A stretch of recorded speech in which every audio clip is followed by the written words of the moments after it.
Ya, teman-teman, kembali lagi bertemu dengan saya.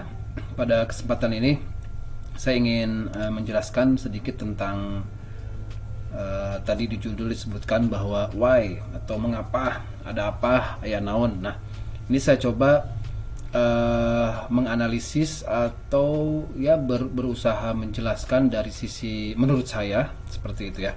Nah, mengapa sih eh, selalu pada kondisi di dunia nyata itu sepertinya gitu ya, seakan-akan terlihat hebat, kemudian tetapi mengapa masih masih tetap ada kok permasalahannya yang lestari gitu ya. Contoh, permasalahan petani, padahal di dunia ini, di Indonesia atau di Jawa Barat banyak sekali ahli-ahli atau yang bergerak di bidang pertanian, tetapi pada pada kenyataannya petani sampai detik ini masih memiliki permasalahan yang sama. Nah, itu mengapa? Itu maksud saya yang akan dibahas ke arah sana. Contohnya, ya artinya nggak apa-apa, nggak ada itu wajar terjadi di dunia atau di dalam hidup kita, ya nggak apa-apa. Tetapi hati-hati, suatu saat akan jenuh pada titik tertentu. Nah, ini maksudnya apa? Baik, ini ada sebuah diagram, saya coba pisahkan, ada internal, ada eksternal. Nah, di dalamnya, di tengah-tengahnya itu ada sebuah impact atau dampak terhadap sebuah sistem, gitu ya barangkali. Nah, kita lihat satu persatu. Internal itu ya di dalam lingkungan kita, gitulah. Kalau eksternal tadi di luar lingkungan kita. Nah, sering terjadi di internal kita itu nomor satu, like and dislike itu selalu, disadari atau tidak itu pasti ada. Selalu mengedepankan rasa tidak suka terhadap kolega, pimpinan, teman, negative thinking, tidak pernah melihat potensi, bahkan memanfaatkan junior atau apapun. Nah, yang kedua, profesionalisme katanya ya. Orang bicara profesionalisme. Saya sendiri seperti apa sih profesionalisme itu? Ya, seperti profesional padahal tidak paham apa itu konsep profesionalisme. Lebih didominasi oleh kepentingan pribadi, golongan, kefakaran, keahlian tidak diragukan. Oke, sangat hebat dan sangat pakar, sangat ahli sekali pokoknya mah. Tetapi ya itu tadi, keprofesionalismean itu ambigu menurut saya. Gitu ya. Nah, yang ketiga, sehingga dari proses yang pertama dan yang kedua ini berhasil, betul, bangga, hanya itu sebagai rutinitas saja. Jadi mengaku berhasil padahal kondisi tetap tidak berubah. Apabila kita berhasil baru mendapatkan pengakuan. Jadi prosesnya tidak peduli. Pada saat Anda berjuang itu orang nggak akan peduli, tetapi pada saat berhasil baru dilihat. Cenderung programnya rutinitas, jago di kandang, ribut di kandang. Sangat boleh kita berhasil di internal, boleh, semua itu kita hebat di internal. Nah, tadi seakan-akan hebat, padahal di sini ada sesuatu krisis karakter atau pengkerdilan karakter. Ini bagaimana? Nah, sehingga di sini di antara konsep-konsep dalam diri ini, konsep keberhasilan kita ini tidak sejalan atau berlawanan arah. Nah, itu sebagian besar diakui atau tidak di internal sering terjadi proses ini. Nomor satu, nomor dua, dan nomor tiga. Silakan diakui atau tidak, mangga. Nah, yang kedua, kita lihat eksternal.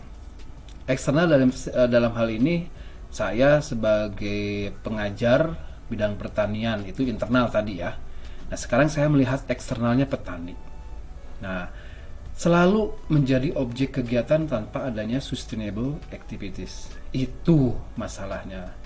Tetap tidak ada perubahan dari sisi sosial ekonomi bagi petani. Artinya petani gitu-gitu aja. Walaupun ada program yang hebat, sehebat apapun dari pemerintah, dari institusi, dari akademik, dari manapun, petani selalu jadi objek. Disitulah menjadi tanggung jawab kita bersama bagaimana kita merubah konsep kegiatan nanti ke depannya.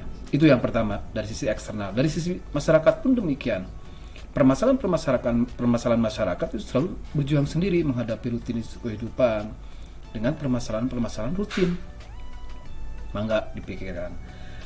Yang lainnya kaitan dengan stakeholder lainnya, ini berbasis project.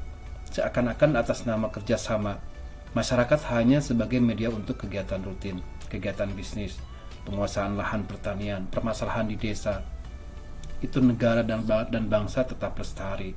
Itu seakan-akan gitu, seakan-akan tujuannya tadi ya untuk meningkatkan memecahkan masalah di desa, memecahkan masalah negara, konsep bangsa, sehingga bangsa ini bisa lestari bagaimana. Tapi seakan-akan itu juga hebat. Di sini pun terjadi yang namanya krisis karakter atau pengkaderan karakter. Sehingga juga ini tidak sejalan dan berlawanan arah.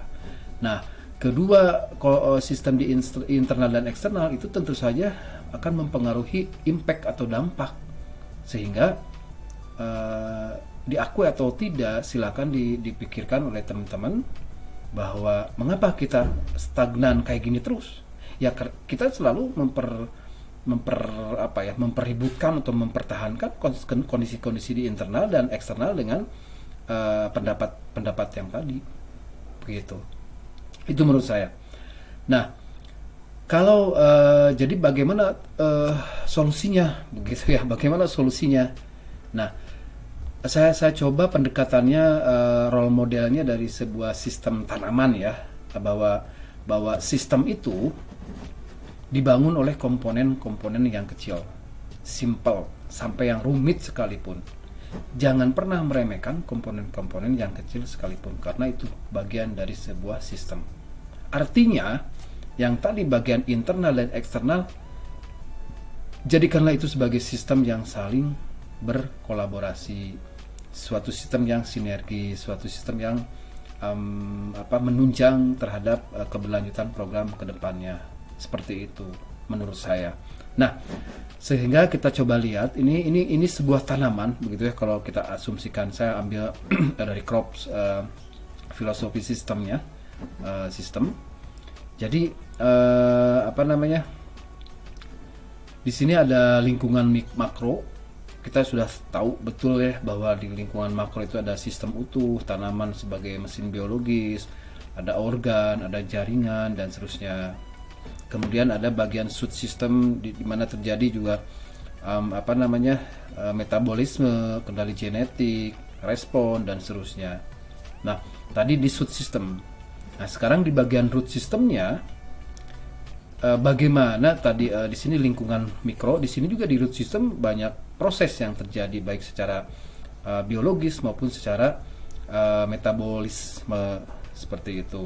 Nah, bagaimana sebuah tanaman mempertahankan satu kesatuan utuh ya, karena di sini ada sistem yang kolaboratif, sinergis dan harmonis sistem. Itu maksudnya. Di sini karakter manajemen dan konsep peran dari fungsi masing-masing komponen berjalan dengan baik, sehingga jadilah tanaman yang memperlihatkan proses pertumbuhannya sedemikian rupa. Sehingga teman-teman semua, bahwa dalam solusi simple dari permasalahan internal eksternal tadi, artinya itu harus dijadikan sebuah sistem yang saling kolaboratif, sinergis dan harmonisasi sistem. Persis kita contoh konsep dari filosofi sebuah tanaman. Itu barangkali yang bisa saya sampaikan pada video kali ini. Terima kasih atas perhatiannya. Sampai berjumpa lagi di video pembelajaran berikutnya. Assalamualaikum warahmatullahi wabarakatuh.